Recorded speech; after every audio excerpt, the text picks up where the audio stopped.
this is Jamie Steinberg with Starry Constellation magazine. Niamh, I have to ask you, as a specialist, what kind of description were you given for your character?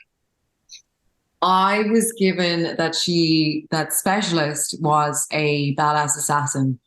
Um, she's a cold killer, and yeah, she doesn't really like people. She's a bit of a lone. She's a mystery. Well, I guess that makes her perfect for the line of work she's in. Yeah. Nathan, I find Muscle to be interesting as well. Was there anything, though, that you added to this character that wasn't in his breakdown? My Clearly, soul, the good my looks. soul. I put every inch of my soul, every part of me in that. Um, no, I'm sorry. Just to interrupt. Neve, the all white thing. Were you like told to avoid like dark colored drinks and stuff? Or was that part of the character breakdown? Yes, I was. I was wearing all white. Fine, sorry. That's another thing. Like she's obsessed with white. Yeah, and I had to wear a bib at lunchtime. You did, didn't you? Like you were just. You were really Yeah. Nathan's hindsight realizing what it was like filming with you. he was like He avoiding her. remembers you worked together at some point. Yeah, I would like I'd walk around with like a red wine and like pretend to like um for me no I mean muscle Joe like you know jokes aside like I did just I had to kind of really get to the bottom of him and to understand where he was coming from, to understand why he did certain things, was you know the who David was, who Joe had become, and then to become Joe and who Joe was.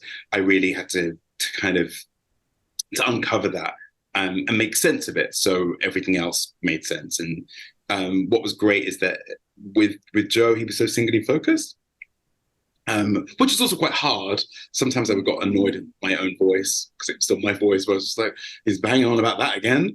But he is a man on a mission. He wants to save his family, and I think that's Jay's kind of beautifully written something where someone is just so singly focused actually can really ground a character. So I really, yeah, I did put my soul into that, I put that a lot.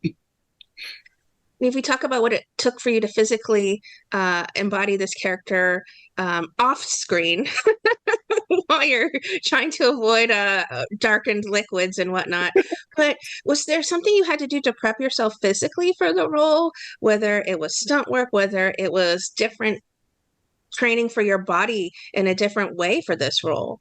Oh boy, did we? Oh, we did. We did a lot of armory training because she works with weapons a lot. So yeah, being safe and comfortable around different weapons was a huge part of the training, and also like physically training. I train with like a trainer every day to physically get to a place where be able to carry out these kind of different fight sequences over and over and over again. Which was like, I love that. Like I do boxing kind of as a hobby. And so, yeah, it was just basically incorporating that training into kind of everyday work. So it was a lot of fun. And then, yeah, just the stunt sequences happened. There was like, when we went to Spain to shoot a lot of the stuff that was in Barcelona, we were in like the forest and just running around in that severe heat, but with, you know, each of the different weapons that she uses on her, and how you would, you know, reload and also unarm an opponent in a way that can work for someone of like her size as opposed to someone much bigger. Was like, you know, it's fascinating to go about those different sequences. Yeah. And Nathan, you had to do so much physically. Yeah, physically, it was. They didn't name him Muscle for no reason. Yeah, I had to do physical. Just as you were saying that, I was just thinking about us running around in Spain, and you had that big overcoat on. I had my woolen jacket. We were hot. We were really hot. Yeah, physically, I had to.